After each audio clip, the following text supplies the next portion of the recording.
Warning, the views and beliefs in the following program does not reflect the views of Boom Broadcasting. We give full creative control to our creators and do not believe in cancel culture. Ladies and gentlemen, this is the Nightcap. Let's get into the show.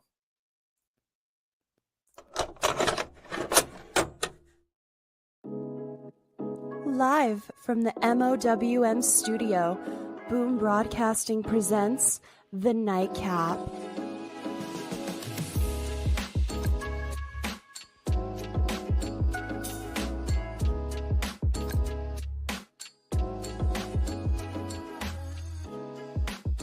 And your host of The Nightcap, mouthing off with Mike. Ladies and gentlemen, welcome back to the Nightcap here on Boom Broadcasting. I am, in fact, the Mike that likes to mouth off. I am mouthing off with Mike.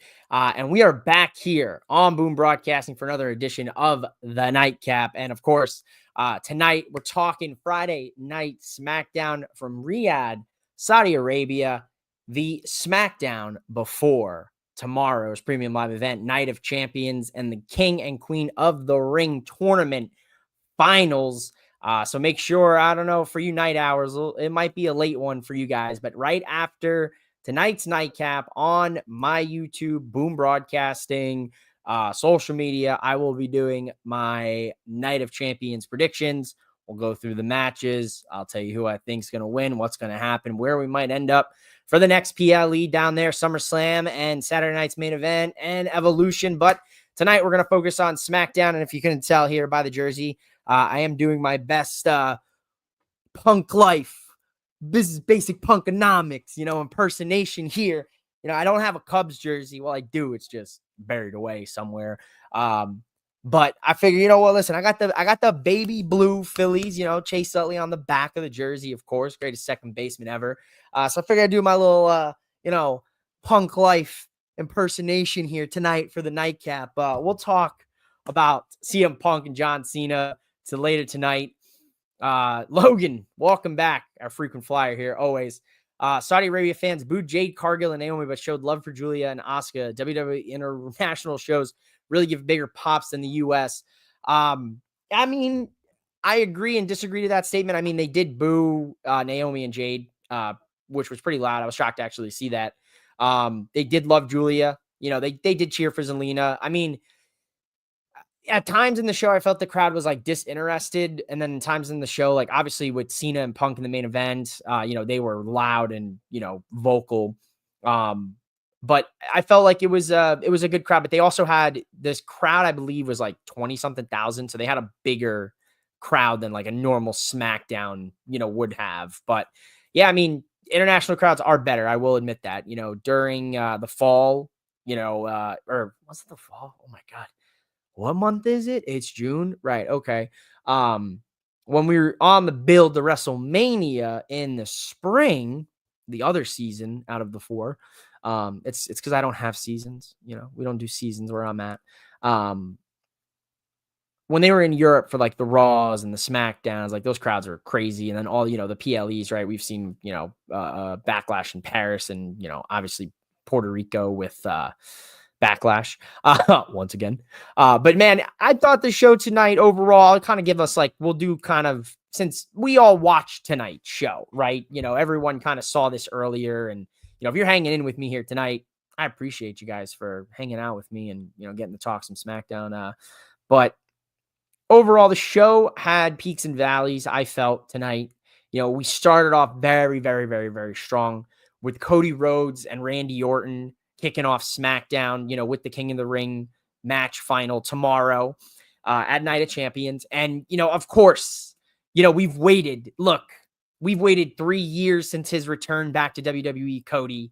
And we've waited to see these two go head to head, the mentee and the mentor, after all these years, now Cody is, his final form, right? He's the last Pokemon in the evolution, so to speak, of who he is as a professional wrestler. And we get to see, the young, hungry Randy Orton that we once knew, the vicious, diabolical Orton, and we now see him as the gritty, old vet, of the history books of WWE. and it's such a, you were so excited for this match. We've been chomping at the bit. We thought Randy was going to turn on Cody, months ago, year ago almost. And that never happened. And we never got it. And we get bits and pieces and little like looks and things like that. But now it's like after 3 years, finally, they're going to go one-on-one. And, obviously they're older. Randy, a lot older than where he was, when they did have the legacy feud post, the breakup and everything. And Cody went on his own with DiBiase for that stretch. And then, obviously went with his brother and Stardust and how we got to this point. Right. And I can't give you the history of Cody Rhodes in 5 minutes on the Nightcap, but I mean, that was pretty damn good. So all these years we're waiting. And then what do we have? Like the first interaction to hype us up for this match, or, the second interaction where Cody's finally going to get to talk. There's a production error. And, everyone that was watching live internationally in the afternoon, or whoever was watching with them VPNs, in the US, they didn't get to see this segment. Like SmackDown was down for like 30 minutes, and then tonight for the USA stream for the USA, they had this graphic pop up and it was like, this segment is, was technical difficulties, whatever, please be patient. But if it wasn't like the B cam that they were recording on, because we have all the cameramen ringside, and you have the hard cam and everything, and everything's live and everything's taped and they can go to different angles on the fly, right? Production.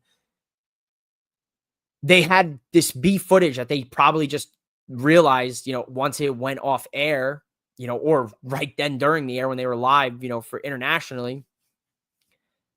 And they were like, all right, we have this and we can just sync up the audio. And that's exactly what they did. There was times where I was watching it and I could tell like there was a little bit of a delay with some of the audio on what Randy was saying. And you could tell that they clearly cut a huge chunk out of that segment because of the difficulties. And, obviously Cody and Randy having to, by that time, because they're live. Sean said decent SmackDown, about as good as I thought it could be. Yeah. I mean, it's tough, man. It was a weird show. It's so cool seeing the AAA Tag Team Championship belts on SmackDown. Yes, it is, Logan. That is a valid point. We did see, Humberto and Angel have the titles tonight when the tag teams were brawling backstage, brawling at the ringside during the tag title match. It was the tag division, and we now know, big announcement, kind of piggybacking off that, SmackDown goes back to 2 hours on 4th of July, next Friday. So that's an hour gone of what we just watched. Like some nights SmackDown was a drag. Other nights SmackDown was an absolute delight because of how much the tag division got to be exposed. Got to fix the old jers. So this is going to be a really weird transition once again, because what's going to get cut? You have a mid-card women's title. You have the main women's picture. You have Miss Money in the Bank. You've got John Cena with the WWE Championship. And you got Cody and Randy and everything going on. And then you have the most loaded tag division that we've seen in WWE in quite some time, just hanging out on SmackDown. It is insane, the night and day difference of Raw and SmackDown with the tag team divisions for me personally. And then you get this. That 2 hours is going to be tough for those tag teams, man. Going to be tough. I'll tell you that right now. Going back to this, we're hopping tonight. This promo for me, Cody and Randy, is honestly perfect. I think it was just perfect what we needed to hear from the two guys. And I think overall they know we know the history, so they can give those little deeper cuts and they can just reference it and say, yeah, we know what, we are, where we've come from and where we're at now and what is in front of us. Obviously Randy saying how Cena embarrassed him in his hometown. Cody saying, well, he embarrassed you in your hometown. He embarrassed me at WrestleMania. He embarrassed me at Elimination Chamber. He's embarrassed me all last year. A lot of different things that could be said about it. I'll talk a little bit about it later on when I do the predictions once the Nightcap's over, but it'll be interesting to say the least. JC Mateo beats Jimmy Uso. Jacob Fatu comes to his aid. Later that night, we saw Jacob and him kind of squabbling up outside about, I don't need your help, bro. And I'm like, "Oos, you needed my help," you know? I don't know what we're doing right now. I think they're treading water for the bloodline story at this point because they don't know where the direction is going. We don't know where Roman is. He just got cast in a movie. He's going to be in the Street Fighter movie, so probably losing Roman for. He's probably going to come back, beef with Seth, have a match, dip, be gone till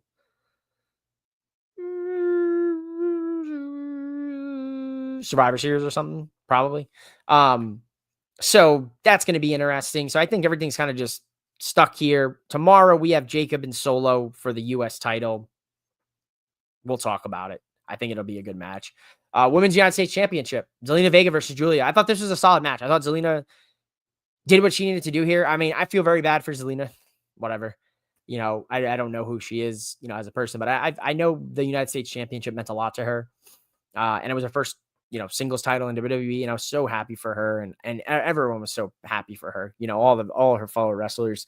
It's just tough. They did the thing they did to Chelsea with Zelina, and the problem with that is that they did it with Chelsea too, because Chelsea took on Mishin for like about fucking a month and a half straight, and until we started getting new challengers, and then Zelina took the title off of her, like. And then we did the same thing. Zelina challenged Chelsea, and Chelsea kept going for her. And then different members of the Secret Service. And then Julia shows up on SmackDown and takes an interest and gets a title match and wins the title. So Julia is the new United States Women's Champion. Good for Julia, man. I hope this is what needed. This is what Triple H needed to motivate himself to book this division better. And I also feel this comes at the worst fucking time, because we're going back to 2 hours. Like, listen, I didn't want Zelina's title reign to just be a flash in the pan, gone in, 60 seconds, gone with the wind vibes here.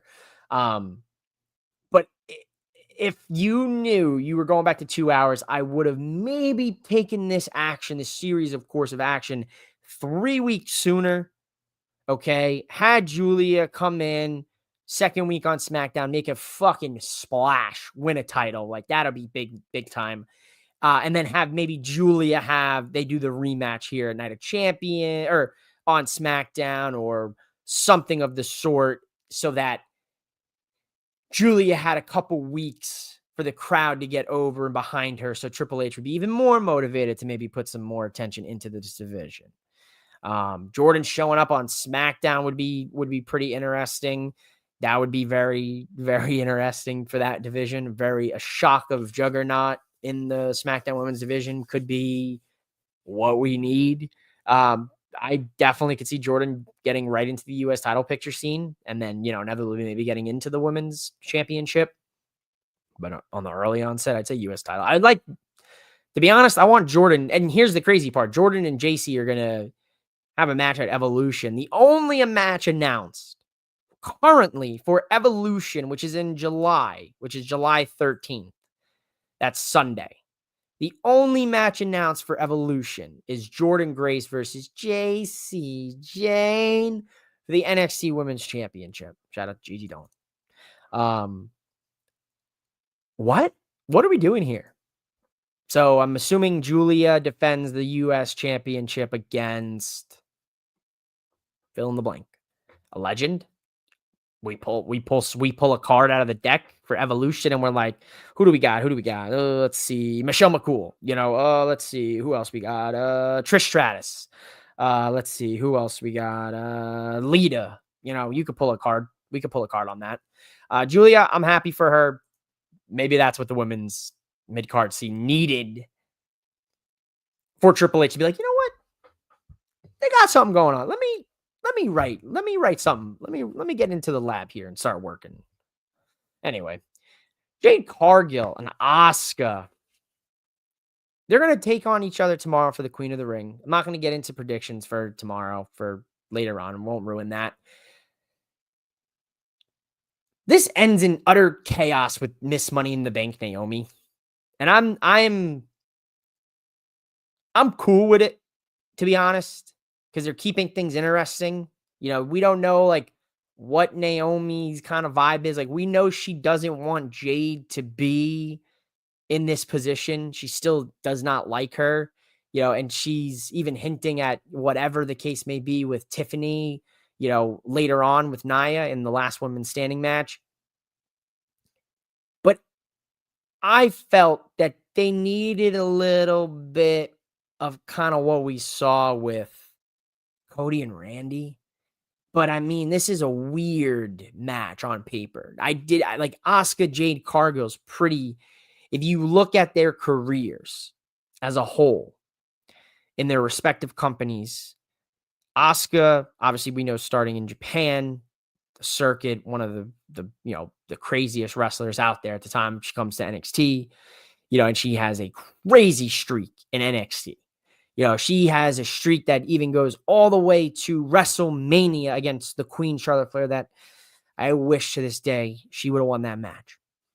Jade Cargill comes in to AEW like just insane, just boom, just like that. She is it. She is the it girl. And she has one of the craziest runs you could ever see as a woman starting out in professional wrestling, right? She had 2 weeks of training or whatever it was. She didn't know how to set up a table. She didn't know how to do this. She didn't know how to do this. But she went undefeated in 42 matches, I believe, as a champion, as a TBS champion. Asuka, the same thing in NXT, undefeated as a women's champion. Their careers, they have these similar traits to them. And I like that. But WWE, they can't get into that water. So it's more so what you got tonight. And it was good for face value sake, and it helped us. But man, oh man, if they could have maybe referenced a little bit of both of these women have been undefeated for a sequences of their careers, things like that. So I wanted a little bit more from this because this is a first time match. I think this could be a very good match. Asuka is so good where I think Asuka could just, you know what I mean? So Queen of the Ring, King of the Ring, all the matches for Night of Champions. We'll talk after the nightcap.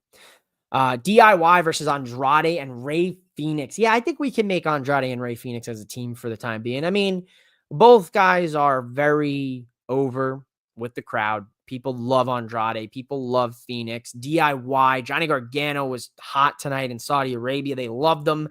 They love DIY. They love the tag division tonight in Saudi Arabia. They were loving it. Andrade and Phoenix looked good as a team. The tandem offense hit for me. You put two extremely talented guys who have come up together, have had they've had interactions all their lives, all their careers. I liked it. Johnny Gargano and Andrade have such history from NXT. Even Michael Cole saying they were NXT match of the year in 2018. And my God, that match, I bet you holds the test of time. I bet you I get off the air and I go watch that match now. That match probably still is a match of the year candidate if it took place in 2025. So I liked seeing this. But we know they're stalling. WWE is clearly stalling. They know Penta is over as a single star, and they are cranking it out. But case in point, right behind me. Case in point, the shirt that's in my closet. They know Penta is a guy you could just put a title on, and the crowd would love it. He would sell. He would make money for them. But they also know that when you take Penta and you add Phoenix, you make the Lucha Bros, and you make magic in the ring. And I very well could see this inevitably turning into something where they somehow end up on the same brand and they go for the tag titles. I could see Phoenix getting shifted to Raw and him and Penta taking the tag titles, off of the New Day. And that would be, for me, 10 out of 10. Dream match. Oh my God. The Lucha Brothers versus Xavier Woods and Kofi Kingston. That's lit. It would be even sicker if you could have thrown in Big E and you could have done, how they used to do back in the good old New Day days with the Freebird rule, have the different pairings of the New Day. But I digress. That's, I think, what we're never going to see with Phoenix and Penta, but they know they got to get Phoenix over too. But he's, and his thing was always about the in-ring work. So you don't really get a lot of Phoenix promo time, but what you get is a lot of Phoenix in-ring time. And there's two ways as a wrestler in this day and age that you can get over, ladies and gentlemen. It's by talking and working, or working overtime. And Phoenix works overtime every time he's in the ring, and the crowd loves him. So that's coming down the pipeline very soon. Ron Killings takes a black mask from Aleister Black. What a handoff. What an absolute handoff of a feud rivalry for R-Truth, Ron Killings. We're calling him R-Truth. They said he was Ron Killings. I don't understand. I'm so confused. Does R-Truth, Ron Killings, suffer from multiple personality disorder? We'll find out after I take this sip of water. I think he does. I think that's the character. I think R-Truth just doesn't know what the fuck's going on. And I think it's like, but it's a serious, doesn't know what the fuck's going on. It's not a comedy, calling people different names. It's a R-Truth's not driving. R-Truth, I'm driving now. Who's driving? Was Ron Killings who we saw all those years? Is this now R-Truth? Who's driving? I love that he keeps saying this. I'm driving now. Then he eats his black mask from Aleister Black. That is a crazy handoff. You go from John Cena in this weird, funky rivalry, because obviously we got to do it for the one time on the farewell tour. It's his childhood hero, completely changes him personality-wise. I still love the theory I saw online of the guy who said that Cena changed and is still trapped in the Firefly Funhouse from the Bray Wyatt Firefly Funhouse match. Like, that dude, whoever put that out there, if you're watching, if you know who it is, oh my God, like, tag them, show them love, because that was one of the craziest fan-written theories I've ever read, and it would work 9 out of 10, like 95% in my personal opinion. If that was ever the way they explain this, it would work, and it would be amazing. It'd be one of the greatest things you could ever do with that. But it's a crazy handoff that John Cena turned R-Truth into who we have now in this version of him, which I like. It's good to see a different side of this, different side from him. But to go from there to Aleister Black is crazy, because Aleister Black, very spooky. He comes up out of the chair, I could probably do that better if I move the chair and just pop the thing and just go like that. I could probably do it better. But, he comes up, the candles and the black magic and the dark arts and the spooky, the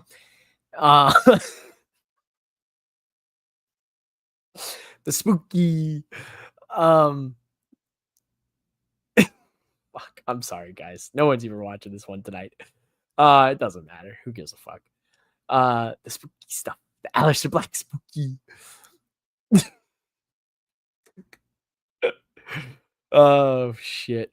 I lost my train of thought. Oh, yeah. The whole point was I was saying, because he's so in tune with the arts and, this and the demon side and the spooky. He's just going to black mask him, and then the match that they're going to have at some point in the next coming weeks. And then he's going to turn R-Truth back to his old self. Like, I feel like that's what they're going to do, is somehow Aleister Black is going to somehow exercise his demon, and he's going to turn R-Truth back into his old self. And R-Truth's going to be like, man, where was I? Or some shit. Like, it would be a bad way to pay it off, but it is such a weird handoff to go from Cena to Black, and then Aleister Black, who, like, he's been winning. He's only lost a couple of those multi-man matches here and there, but he's been winning, and they are strong for him. Like, Triple H has got him. He's like, I got you, dog. You can tell, like, him, he's like, I gotta kind of right some wrongs, because this guy's got what I need and what I wanted all those years ago. Same thing with Andrade. I think Triple H is starting to realize, he's like, you know what? I got something here. I have, like, this SmackDown is one right decision from Triple H, in my opinion, not to go all over the map, is one right decision away from Triple H realizing that he has a gem on his hand. If you look at the histories of SmackDown through the years was all about different things. There's different eras. You pinpoint the SmackDown run. SmackDown was always a little bit different. Now, in the beginning, it was very similar to what you had on Raw, but there was a point there where there was this magic little bit, and it just there was all these different pieces and all these different wrestlers that you never thought, you would see in these big moments, got opportunities, and these different divisions flourished. He has it. He has that magic right here. And we've all kind of realized it. And I feel like, I don't know if anybody's really talking about this, or if they are, then I'm the umpteenth motherfucker to talk about this. But he has it. And it's like, when he realizes the potential he has in SmackDown, that SmackDown show could be off the wall. And it could be it could destroy. I think it could be better than Raw, and Raw has been pretty solid recently. So, nevertheless, Aleister Black and R-Truth is an interesting decision. And I'm curious to see if this feud turns R-Truth again into something else, or something he once was in the past. Speaking of changing people, the Wyatt Six obviously have changed the dynamic in the WWE tag team division here on SmackDown. We haven't really seen Pretty Deadly, kind of in this mix with this fighting recently, but but they've inserted the new AAA tag team champions, the Garzas, Garza and Berto. And I love that they're back in the mix, but I feel like they're just doing it because they're the AAA tag champs. But I'm happy they were in this clusterfuck that we saw tonight. This is what concerns me. You heard me say it earlier. If you've been hanging with me all this time, I worry about certain divisions on SmackDown. With you going back to 2 hours, this is one of the divisions that concerns me. With the addition of the Wyatt Six, we now have a spooky. That's gonna be the new thing. I feel like that's gonna be referenced later on or something. But you now have a spooky tag team. You now have DIY, who we know are incredible. They work really well. They're DIY. They're one of our favorite tag teams in NXT Black and Gold. You have the Street Profits, who are incredible. They have the swagger. They have the attitude. They have the look. They have the energy, the charisma. Now you have Los Garza, who are hungry. They've been looked at in such a light of like, you're living on the legacy of your past. Now they get out there in AAA, they win some tag gold. They're starting to get a little bit more respect on their name. And, they're the scrappy underdogs of this division. And then you have this Motor City Machine Guns, as Corey Graves says it, your tag team's favorite tag team. They've elapsed decades in tag team wrestling. They've reinvented tag team wrestling at its peak in their days of TNA and PWG and whatever bingo hall indie you want to name that they've wrestled in. They've done it all. And man, oh man, it fucking rocks. Like, I love it. But I worry with that 3 hours, man, that you go to 2 and this just flips on its ass, because you can't dedicate 2 segments a night on a 2-hour show like they did tonight, or 3 segments for the tag team division, when you are allotted 3 hours of big primetime network television on a Friday night, and you have to fill your 3 hours for the network. Now you just got to worry about 2, and that just scares me. But this match doesn't end up seeing a winner, because every tag team in the division, starting with DIY, we brawl. Everyone brawls. Uncle Howdy looked different tonight. He was rocking a different jacket, part of the jacket that we were supposed to see from The Fiend, the new version of The Fiend, before Bray had untimely passed away. He had a red dread in his hair. The mask was to the newer mask. Even Dexter Loomis saw a little bit of a different shirt tonight from the Mercy the Buzzard shirt. Look a little bit different. The Wyatt Six, they have now been here officially a year as of last week. And besides the one injury, and I don't count injuries against poor wrestlers, professional wrestlers and the wrestlers that, I feel bad for. And when I say, poor wrestlers who get hurt, because I feel for them. So we're missing, they've taken what we come to know and love of the Wyatt vibe, and they've reduced it now to just the entrance and them wrestling. We've seen a couple little videos here and there. Like, we haven't seen too many. I need somebody. WWE, if you need someone to do it, I'll do it for pennies on the dollar. We need someone to give us like the puzzles that we got when they were coming back and we were unveiling this group. I need a QR code.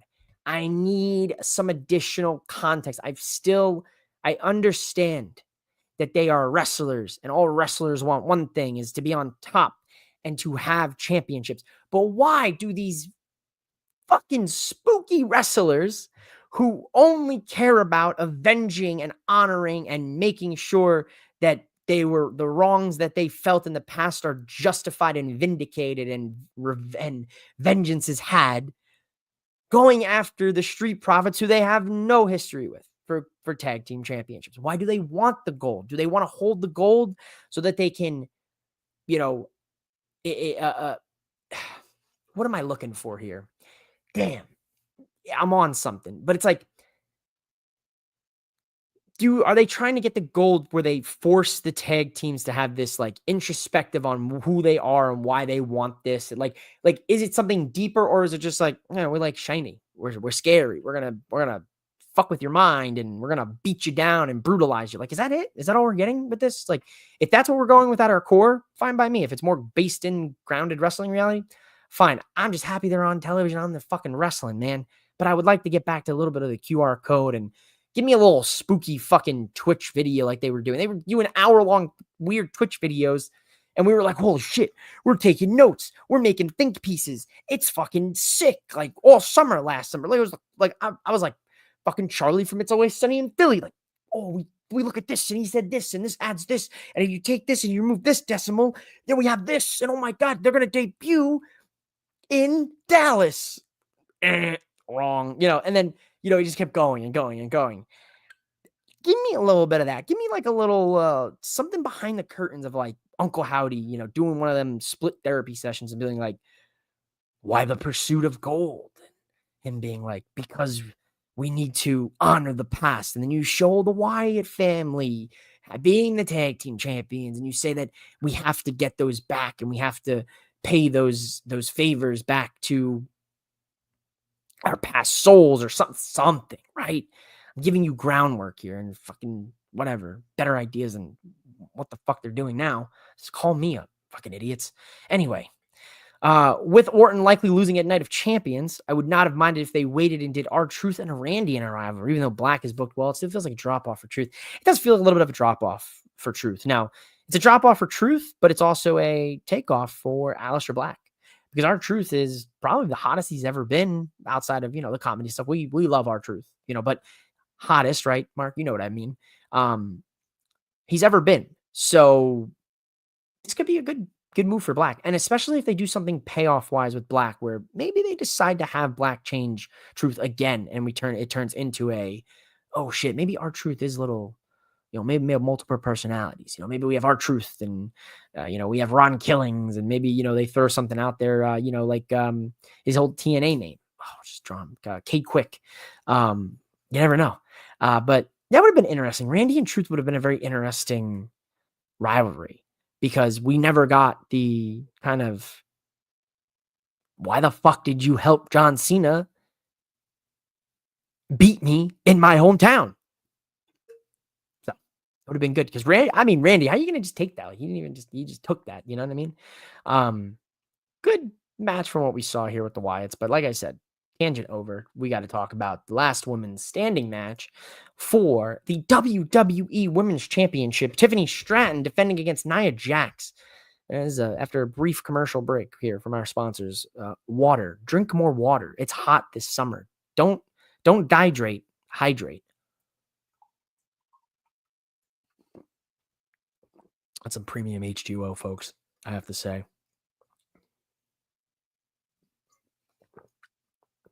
Incredible. Little sloppy at times tonight. SmackDown going to 2 hours can actually help the Wyatts. This will force WWE to do more content outside of the regular program through social media. Mark, it's like magic, brother. Do you feel it? Do you feel it? The goosebumps? It's like when we do this, when you're here and we play off and we spitball, like, my goodness, the magic that we can make. Mark and Mike make magic. You know what I'm saying? The brainstorming sessions would be diabolical. They wouldn't know what to do with us. It could help them. You're right. That's a very good point. It could very well force them to do more outside of the company and utilizing their media, their mass media fucking thing. Like, we have podcasts, Cody Rhodes and Kevin Owens just breaking down the fourth wall of everything. Like, yeah, I tried to kill him. You know, I dropped them on a pile, drove that man's ass into a ladder, and he put me through, gave me an Alabama slam through the fucking ladder in my head. And I thought, everyone who thought here I broke my fucking neck, you know, but we're just going to drink some vodka, Wheatley vodka, and we're going to shoot the shit, talk about life. Like, I love that they're best friends. Like, basically just, you know, Kevin Owens is like the adopted Rhodes brother, you know, at this point. He's the third adopted Rhodes brother, or the, you know, in this case, you know, he's the he's the Rhodes brother they forgot about or whatever. But but man, oh man, I digress. I don't even know what point I was trying to make here. All the media, Mark, that's what I was trying to make. I gotta take CM Punk's advice. Anyway, the mass media conglomerate, known as the WWE, yes, they're gonna have to be forced to use social media more for getting talent over. Last woman standing. Now, on paper, if I was, see, you can't apply logic to wrestling, but sometimes I like to do it. In a real world, in a society, if I saw at a bar, in the street, at a Kohl's department store, at a Macy's on Black Friday, I saw a woman of Nia Jax's stature and a woman of Tiffany Stratton's stature. Whew, Stratton's stature. Say that 5 times fast tonight. Anyway, and I saw them fighting in real life. I'm going to assume the woman that's Nia Jax's stature is going to destroy the woman of Tiffany Stratton's stature. Stratton's stature. But man, oh man, that was not the case tonight. Tiffany got beat up. She always gets beat up in these. Listen, I got to give Tiffany fucking credit. She took an ass kicking tonight from Nia. She took a splash, like not a splash, but Nia just kind of stood off the edge of the apron, just bombs away, dropped on her, just belly flopped on the poor girl, squishing her out through a table. Nia got beat up too. She went through those double tables by Tiffany. You had Naomi come out with the briefcase, beaten. You know what's up with the briefcase. And then you had, of course, Tiffany retaining the championship and Naomi kind of looking, who's she gonna, what's gonna happen here? And then you have, obviously, the Queen of the Ring tournament looming as Tiffany's gonna get settled up to find out who she's gonna be taking on at SummerSlam, because it looks like it's going to be the winner of Jade and Asuka takes on Tiffany for the title. That's gonna be very interesting for Tiffany Stratton, I have to say. But good match tonight. There was some sloppy, but it's the last woman standing match. I'll excuse it. I'll allow it. In the court, I allow it. In the court of Memo WM, I allowed it. Let's get to what we really want to talk about, folks. Let's get into let's see here. And as you know, go Birds. Gotta have my fills on. We gotta talk a little bit about CM Punk shocking John Cena with a little punk life, with a little basic punkonomics here today, breaking the internet during my afternoon shift here during work. We got a little little Cubs jersey gifted to CM Punk by the Chicago Cubs. We got the Chicago Bulls snap back. We got the armbands. I don't know where I put my armbands here. I don't have any armbands. I should have busted them out for you. Got the drug-free brass knucks because he's drug-free. Mine would be a little bit different. I'm just saying. Hear me out. But love it. Everything down to the lock on his neck, the fucking Jordans, the Nikes on, the jorts. This looked incredible. To coming out the basic thugonomics and then rapping to John Cena, the man who started his career rapping. God, I look like such a douchebag. Oh my God. I look like such a douche. Hell yeah, brother. Hell yeah. Um, hell yeah. This was 10 out of 10. This was one of the best things I've ever seen, dude. 14 years to the date of the OG CM Punk pipe bomb. They're capitalizing and all the collectors, the toys, everything. All the Funko Pop people are making one of the CM Punk pipe bomb. It's gonna be dope. Mattel's coming out with their Ultimate Edition.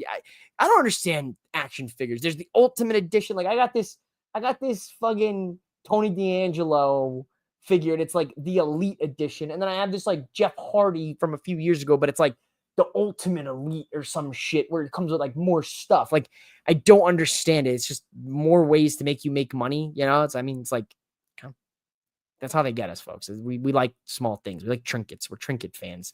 But top 10. The pipe bomb was one of the greatest things I ever witnessed at 14 years old. Okay. I'll put my age out there. Yes, I am 28 years old. Yes, I am on the internet talking about professional wrestling. And yes, I do look like a mega douchebag frat bro who looks like he's about to go to Jersey Shore and try to pick up chicks. Okay. Now, that aside, 14-year-old Mike, that fucking pipe bomb hit the airwaves for me, and it completely changed my perspective, my reality, that everything was swirling around me. I was like, what the hell is happening? This company will be better off when Vince McMahon is dead. But that's probably not true, because it'll probably be taken over by his doofus son-in-law and his wife. Wow. Hey, Colt. Hey, fucking the pipe bomb, man. One of the greatest things that you could have ever possibly have done. What a fucking dude. Get rid of that awful hat. Hey, Mark, I'll see you in just a few months for football season, Mr. How about them boys? Hey, listen, reigning, defending Super Bowl champions, your Philadelphia Eagles will be seeing you in just a few months. Can't wait for this season, brother. But the pipe bomb, 14 years, 14-year-old Mike. One of the greatest things I ever fucking watched as a kid. I mean, I guess 14, I'm a teen, so whatever. 14 years later, I'm still watching these two fuckers yell at each other, rap at each other, cut pipe bombs. Hey, Matt Cardona. Hey, Claudio Castagnoli. Hey, Nick Nemeth. And then everyone had a think piece on the pipe bomb last week from Cena, where it was like, he mentioned those names because the initials, and it was Nick like Jackson, like the Young Bucks, and it was Claudio Castagnoli because it was Colt Cabana, and it was Matt Cardona, because of the other Young Buck or this person. Like, okay, sure, why not? Or you just wanted to name people that weren't in the company just to have a pipe bomb to do what CM Punk did. I liked it last week. I liked it this week. Did not ever see Punk doing this. Coming out, rapping, dressed like I am. And you got to give Punk credit here. And this is the last thing I'm going to say before I transition to the Night of Champions predictions. So don't go anywhere. I mean, technically this stream will end, but then shortly thereafter, a new stream will begin once I make a change of clothes, so I don't look like, I'm about to go hit up, Ocean City and, collect seashells with Sally at the seashore. All right. And, my frat just got back in, we're here on vacation. Listen, so we'll have a quick change, a little wardrobe change. Oh, it's too much. It's too much. Save that for another site. And then we'll get into the King and the Night of Champions predictions. But man, everything nailed it here for me. 10 out of 10. Never thought I'd see CM Punk. And you have to give him credit, because today at the kickoff conference, there was an interaction that took place with a fan. And this interaction with the fan incited something in CM Punk where he decided, I'm going to reference it. And he referenced the infamous tweet that he tweeted back at the Miz, and, go suck a blood-covered dick in Saudi Arabia. Okay. You can Google that one for yourself, decipher that one for yourself. And he even said, I apologize for saying what I said on Twitter at the Miz. It was nothing against Saudi Arabia. It was just I was having a shitty day and I wanted to be a dick and I sent it towards the Miz about, whatever. And the fan, even literally said right before he apologized, you need to apologize. And he did. I never thought I'd see that. I guess, look, you can say what you want about the guy, but what I say 6 years ago doesn't define me as a person 6 years now. People change. You get older, you get wiser, you get mature. You realize that you're not you're taking it out on someone else when it's really yourself that you're mad at, right? So, like, I feel like, whatever. People are going to see a lot of different things. They're calling them, two-faced punk, hypocrite punk, this punk, that punk. I don't give a fuck. I don't care. I just care about the wrestling. That's all I care about. I don't care about this, and the other thing. I just care about the wrestling at its core, man. Punk, man, whatever you want to call it. It is weird to see, the voice of the voiceless become the voice of the machine. It's a strange thing. It is. You can't ignore it, but whatever he said about whatever fucking stupid shit he tweeted at the Miz, it's over and done with. That's fucking 6-7 years ago. Like, let's just move on with that. But man, oh man, this was cool. I liked it. Punk Life. They're selling the shit on WWEshop.com. Probably not sure what a purchase, but I mean, you can buy it maybe 10 years ago now. It's an investment, Be like, look, CM Punk, the Punk Life shirt from that SmackDown episode in Saudi Arabia. Good stuff tonight, man. Good stuff. Night of Champions is going to be interesting. I'm excited for this match. I really am. I'm genuinely excited for this match tomorrow. That's it, folks. Nightcap's done. We're flying through here, folks. We are going right into the Night of Champions predictions. I'm going to end the stream. I'm going to change. I'm going to look more like myself here. Maybe we just take the word life. Anyway, I'll be right back. Don't go anywhere. We'll be back in a jiff with Night of Champions predictions.